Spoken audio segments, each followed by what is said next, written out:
జై భారతమాత. అమ్మమ్మ కబుర్లకి ఆహ్వానం. సాధారణంగా మనకందరికీ కథలు అంటే చాలా ఇష్టం. ఈ కథలు ఏం చేస్తాయంటే మనకి సంతోషాన్ని ఇవ్వడమే కాదు, ఒక్కొక్కసారి జీవితానికి మార్గనిర్దేశకత్వాన్ని కూడా చూపిస్తాయి. అలాంటి ఒక కథని చెప్తాను. చాలా కాలం క్రితానికి సంబంధించిన కథ ఇది. అంటే గురుకుల వ్యవస్థ భారతదేశంలో ఉన్నప్పటి కథ.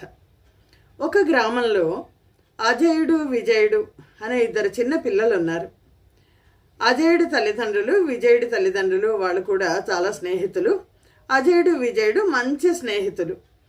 అయితే వాళ్ళందరూ కలిసి ఆలోచించి 7 సంవత్సరాలు వచ్చి పిల్లలిద్దరికి కూడా ఉపనయనం చేశారు. 7 సంవత్సరాలు నిండినప్పుడు ఉపనయనం చేస్తారు.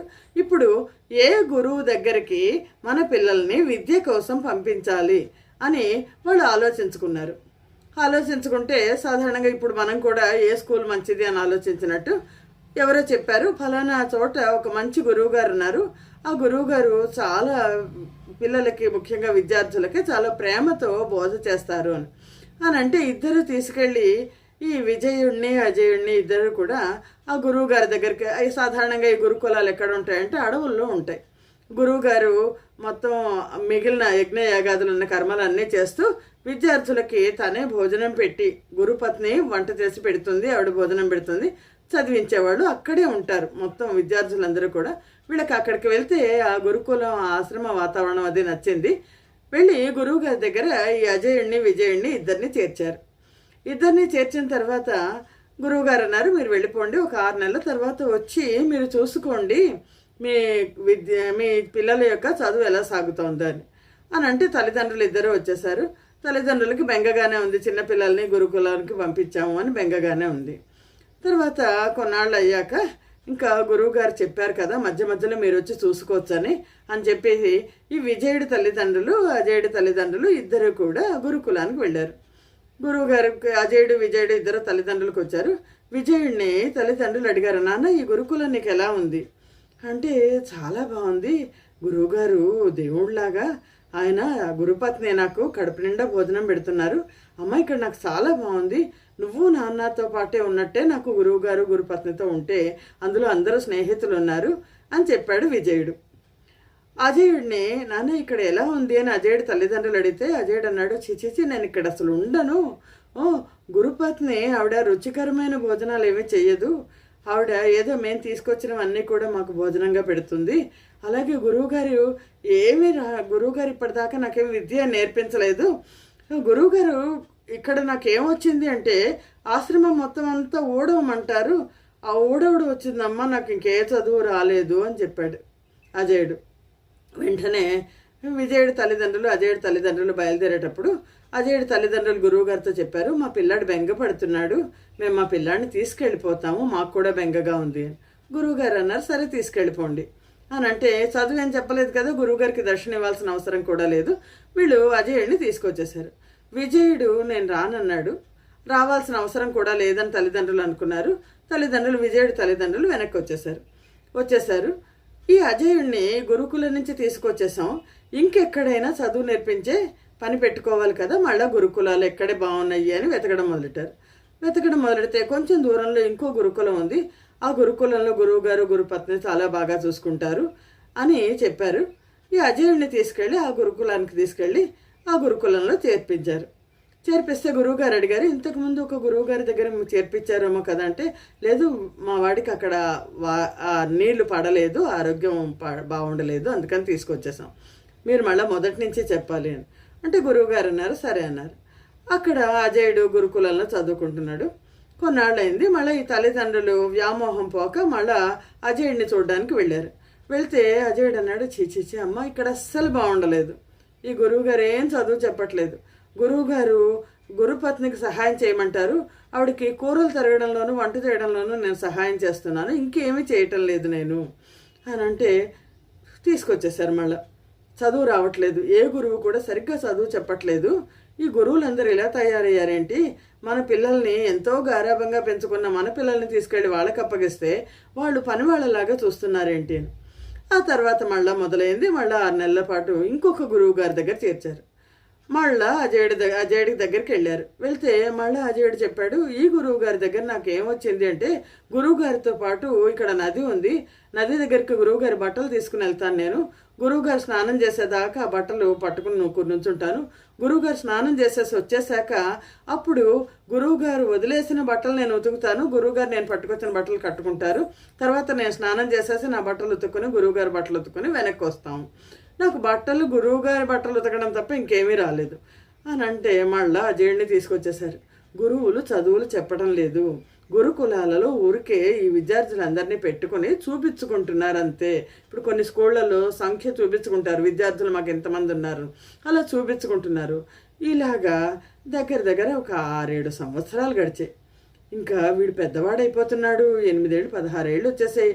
ఇప్పుడు ఇంకా గురుకులంలో 16 ఏళ్ళు వచ్చేస్తే ఎవరు చేర్చుకోరు కూడా. అలాంటప్పుడు ఎవరో చెప్పారు, మన గ్రామానికి దగ్గరలో ఒక పెద్ద గురుకులాన్ని పెట్టారు, ఆ గురుకులంలో ఒక కొత్త గురువు గారు వచ్చారు, ఆ గురువుగారు విద్యార్థులను ఏ వయసు అయినా చేర్చుకుంటారు, బాగా చదువు నేర్పిస్తున్నారట అంటే పరుగున వీళ్ళిద్దరు తల్లిదండ్రులిద్దరూ అజయుడిని తీసుకుని ఆ గురువుగారి దగ్గరికి వెళ్ళారు. గురువుగారు లోపల ఉన్నారు, వీళ్ళు బయట ఎదురు చూస్తూ ఉన్నారు. కొంచెంసేపు అయ్యాక గురువుగారు బయటకు వచ్చారు. బయటకు వచ్చి చూసి అజయుడిని, అజయ్ నువ్వా అని చెప్పేసి కావలించేసుకున్నారు. చూస్తే వీళ్ళు ఆశ్చర్యపోయారు, ఏంటి తను, ఎవరి తను అని ఆలోచిస్తే వీళ్ళు అజయుడితో పాటు విజయుడిని గురుకులంలో చేర్పించారు కదా, ఆ గురుకులంలో చేర్పించిన విజయుడు ఇక్కడ గురుకులానికి గురువు గారు అయ్యారు 8 సంవత్సరాల లోపల. అంటే ఇదేంటి, ఎలా గురువు గారు అయ్యారు అంటే, ఏముంది విజయుడు నవ్వన్నాడు, అజయుడు కూడా నాతో పాటే ఉంటే నా అలాగే ఇంకో గురువు అయ్యి ఉండేవాడు అని. అంటే లేదు కదా, గురువుగారు ఏం చదువు చెప్పలేదు కదా అంటే, చాలా పొరపాటు పడ్డారు మీరు. మానవుడికి మొట్టమొదటి కావాల్సింది క్రమశిక్షణ, అలాగే గురువు గారి పట్ల భక్తి. క్రమశిక్షణ, భక్తి, విశ్వాసము, శ్రద్ధ ఎక్కడైతే ఉంటాయో అక్కడ చదువు బాగా వస్తుంది. నేను అదే గురువు గారి దగ్గర ఉన్నాను. గురువుగారు అజయుడికి చెప్పినట్టే అజయుడికి ఆశ్రమం అంతా ఓడమని చెప్పారు, అలాగే నాకు అక్కడ అంట్లు తోమే పని ఇచ్చారు. కానీ ఒక పని తర్వాత ఒక పని చేసుకుంటూ గురువు గారికి వీళ్ళకి విద్యార్థికి శ్రద్ధ కలిగింది అన్నప్పుడు గురువుతో పాటు ఉండడం, ఉపవాసం, గురువుతో పాటుగా మనం ఎప్పుడైతే ఉంటామో, గురువు గారి కాళ్ళు పట్టి, గురువు గారి బట్టలు ఉతికి, గురువు గారు ఏం పెడితే అది తిని, గురుపత్నికి సహాయం చేస్తూ ఎప్పుడైతే ఉంటామో గురువు గారు తనకు వీలైనప్పుడల్లా విద్య బోధిస్తారు. మనకి ఏం కావాల్సిన, ఎలాంటి విద్య కావాలో అలాంటిది బోధిస్తారు. మనం విద్యలో ముందుకెళ్తున్నప్పుడు మనకి మిగిలిన పనులన్నిటి నుంచి కూడా విరామం ఇస్తారు, ఇచ్చి చదువును మాత్రమే నేర్పిస్తారు. నన్ను గురువు గారు 1.5 సంవత్సరం చూసిన తర్వాత నువ్వు ఇంకా శాస్త్రజ్ఞానం నీకు కావాలి అని మొత్తం అన్ని శాస్త్రాలన్నీ నేర్పించారు. ఆ గురువు గారి దయ వల్ల నేను సర్వశాస్త్ర పారంగతుడినయ్యాను. గురువుగారిని గురుదక్షిణ ఏం కావాలి అని అడిగితే గురువుగారు ఏం చెప్పారంటే, ఒక గురువుగా నేను నా విద్యార్థులకు నేర్పించాను, నా గురుకులాన్ని నువ్వు తీసుకొని నా తర్వాత గురువుగా ఈ విద్యా బోధనాన్ని, అధ్యాపనము అధ్యయనము ఈ రెండింటినీ కూడా బోధించడం అలా చదువుకోవడం పూర్తి చెయ్యి అని చెప్పారు. అందుకని ఎప్పుడు కూడా గురువులో తప్పులు ఎన్నడం అనేది చెయ్యకూడదు, దోషారోపణ చెయ్యకూడదు అని విజయుడు చెప్తే అజయుడు చాలా బాధపడ్డాడు. నిజమే కదా, నా తల్లిదండ్రులు కూడా నాకు ఈ సంగతి చెప్పలేదు అని. ఈ రోజున మనం తల్లిదండ్రుల మొత్తానికి ఈ కథలో కొసమెరుపు ఏంటంటే, అజయుడు ఆ విజయుడి దగ్గర గురుకులంలో చేరాడు. అజయుడు విజయుడి యొక్క ఆశ్రమ పనులన్నీ కూడా చేశాడు. చేసి శ్రద్ధ వచ్చింది, గురువు భక్తి వచ్చింది. తన తోటివాడు అనే చులకన భావం లేకుండా అజయుడు విజయుడి దగ్గర నేర్చుకుని అజయుడు కూడా ఒక 8 సంవత్సరాల్లో సర్వశాస్త్ర పారంగతుడయ్యాడు. అందుకని అందరి పిల్లలకి కూడా తెలివితేటలు సమానంగానే ఉంటాయి. కొంతమందికి ఒక దాంట్లో ఉంటుంది, మరికొంతమందికి ఇంకొక దాంట్లో ఉంటుంది. ఇష్టం లేని చదువులను పిల్లల్ని చదివించడం కోసం వాళ్ళని తీసుకెళ్ళిపోయి ఎక్కడ ఉందా, ఎక్కడ వీళ్ళకి ర్యాంకులు వస్తాయా, ఈ విద్యా సంస్థలు చూపించే ర్యాంకులు ఆ విద్యార్థికి ఉన్న శక్తి సమర్థతే తప్ప చెప్పడం వల్ల రాదు. గురువులు చెప్పడం వల్ల ఎంత వస్తుంది అంటే తీసుకోవడంలోనే ఉంటుంది.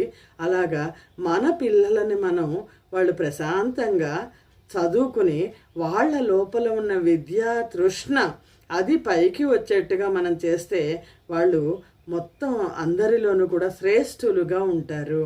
అంతే తప్ప ఈ విద్యా సంస్థలో చేరిస్తే బాగున్నారు, ఆ విద్యా సంస్థ సరిగ్గా లేదు అనే మాటలొద్దు. ఏ కోచింగ్ సెంటర్స్లోనూ చేరకుండా డాక్టర్లు అయిన వాళ్ళు, గొప్ప స్థాయికి వచ్చిన వాళ్ళు కూడా మనకు కనిపిస్తున్నారు.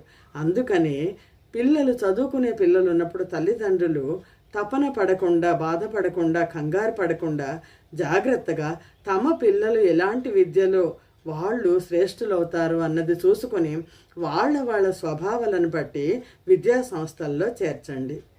జై భారతమాత, జై హింద్.